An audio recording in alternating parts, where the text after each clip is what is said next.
Hello and welcome to the August 2026 episode of the We Buy Houses Learning School video conference call. I've entitled it Unearthing Property Profits, that is, discovering hidden opportunities, because now we're in a different environment than in the previous years, because the market cycle is now in phase 4, which means recession. And as we know, by 1990 to 1994, 2008 to 2012, we've moved ahead 18 years, and we can expect this phase 4 recessionary cycle to last another 4 years at least.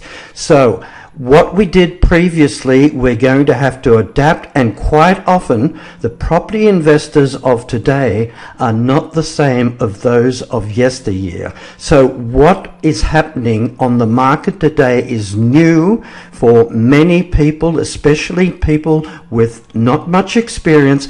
And what I'm going to do today is explain clearly and concisely how to identify the different types of deals where there's profit going in one strategy compared to another one, and being able to pick those out, because not every property deal is going to be below market value, and you've got to be able to recognize them and speak to vendors and know what to be unearthing to find out, can you create a deal where most investors will just walk away. So let's get started. As I said, my name is David Lee, and my colleague Rick Otten and I, in the United Kingdom, we were developing these strategies in the early 2000s, anticipating, knowing that it would come. Yes, what goes up must come down. And in 2008, April to be precise, the world came tumbling down for many property investors. They lost a lot, including their whole portfolio, and they could not see it coming. And yet, Rick and I were waiting for this to happen. We were prepared. And if you've heard of lease options, guess where that came from? We had it all ready-made and ready to distribute to the public when this happened, because we anticipated it. And today, as you go back over my last 3 years of newsletters and videos, you'll see that I've been doing the same and adjusting what's relevant today in 2026 that is different to 2008. So that's what I'm going to be discussing today, and how you, the investor, can see things that you couldn't otherwise see. I want you to look at the 3 elements that I will be discussing, because when we look at that house, it could be identical in many ways to the house just down the street. But when we look at the sale scenario combined with the house condition and the debt level, what we see can be completely different from one that is a bargain, that is a deal, that is profitable, to another that really is for somebody to sell onto another would-be home owner, and it's not going to be for you, because not every house sale is a deal. So let's have a look at this. I'm sure you're aware of the different types of sale scenarios. We've got deceased estates, nursing care. You know that the baby boomer generation are getting old, they're getting sick, and they're dying off. So we've got many people out there on the market today, and it could be this house that's got no mortgage on it. They're debt-free. So how are we going to handle that? We've got default landlords, because mum and dad have died off, and you've taken over the house, you've tried to sell it, and you become a default landlord, and it's not really what you wanted to do. You're too busy in life to put up with all the aggravations of being a landlord. There's financial hardship. Of course, it's recessionary times. People lose their job. Costs of living are greater. It puts a strain on the marriage with households. Job relocation. People are moving. Divorce. And you've also got the burnt out landlord. You've got landlords out there that have got a portfolio and they're just tossing in the towel, and they're selling up. You could be helping those people. Now, with the quick sale scenario in these two, you're going to find with the deceased estate and with the divorce, It's very difficult to do anything creative. It's easier just to buy outright at discount below market value, because warring parties, or especially with a divorce, but also between the beneficiaries of a deceased estate, will never agree on anything. So just give them the money, they'll take the hit, divide it amongst themselves, and it'll be not as great as if it was one person. Now, the house condition. Ask yourself this question. Is the house in below average condition, or above average condition, meaning it's in good enough condition, nothing needs doing to it, we can't lift the value up just by cosmetically doing some improvements to the house. And third is the debt level. What's the debt? As I've mentioned already, many baby boomers are debt-free. It's just whatever they can get out of the sale. But even as we go up that debt level, we're rising to even 100%, because people that have bought in the last 5 years, they put their deposit down, sometimes only 5%. Market values have come down, that they're hovering between the debt on the house, the mortgage being the same or even less than the value of the house. So they're in a predicament that they will get nothing out of the sale if they sell, or they could even have to write out a check for the balance of the mortgage owed. So knowing where they're at will determine how flexible they can be and what the strategy could be. With that key information, you will be able to do deals that you perhaps could not have done otherwise. And it will be down to the level of debt, whether they sell at a discount or not. Now, I meet many people, I've spoken to many people, they're doing things like deal sourcing, they could be doing other strategies like rent to rent, they're doing BRRR, which is buy, refurbish, refinance, and rent out, HMOs, and they're doing all the typical strategies of phase 2 and phase 3 especially. But I ask the deal sources, why can't you be doing the deal yourself? Well, I don't have the money. Well, why are you taking £3,000 to £5,000 per deal on average, when you could be taking something like £20,000 to £30,000, depending on the location, and you still got no financial exposure, you're not taking on mortgage debt, and they just go back to doing what they've always done. It's key for you to understand what I'm about to explain, and what I'm going to give you is visually a quick snapshot of how you can work out where the deal is, whether as a deal sourcer you need to pass it on, it's going to be a quick sale below market value, or you can be doing the deal. So selling at discount, there's a low level of debt, and I would say this low level of debt is between 0% up to 50%. 50%, then quite often they can afford to discount the property just to get it all said and done quickly, and there's enough capital, meaning cash, that goes into their pocket that they can walk away and move on with their life. And as I earlier mentioned, if it's a deceased estate and there's beneficiaries, there's brothers and sisters, there's a divorce, it gets split multiple ways. And so that's what I think at the end of the day you're going to have to look at, doing that. But as we move even further up, we're starting to introduce you to a higher level of debt, and we're going to have to start thinking in ways of selling on terms, cash terms, a combination of the both as we go up. And that means we've got to look at contracts. Now, I was developing different contracts, not just lease options. Oh, by the way, you've heard of lease options, haven't you? Because Rick and myself decided to introduce those around 2007 into the United Kingdom that had very little concept of this at all. They were all stuck in buy-to-let, buying as quickly as possible and getting on the market, because the market was never going to go down. And that's what people believe. And I was in anticipation of what was coming next.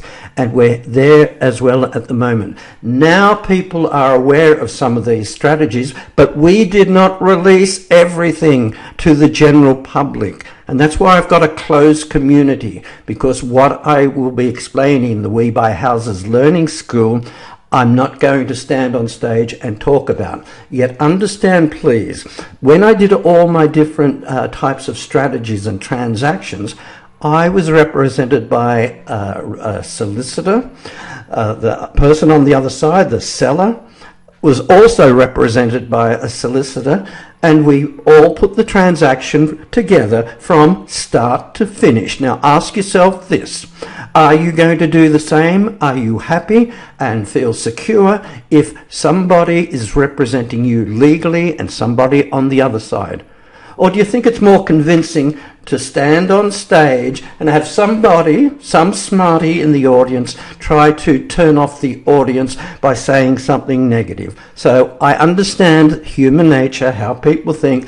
Understand, please, that what I do here, what I explain, is backed up by legal representation. I hope that keeps things clear. We're now moving into above 60%. Delayed completions, and I would say to you, this would be to allow the buyer to renovate, for example, then buy, or for renting and reselling outright.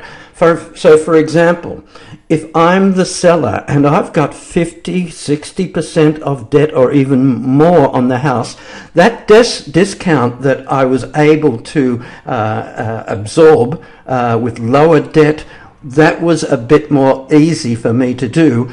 But if I've got more debt owing on the house, that same discount is going to really cut in to what I'm going to walk away from the transaction with.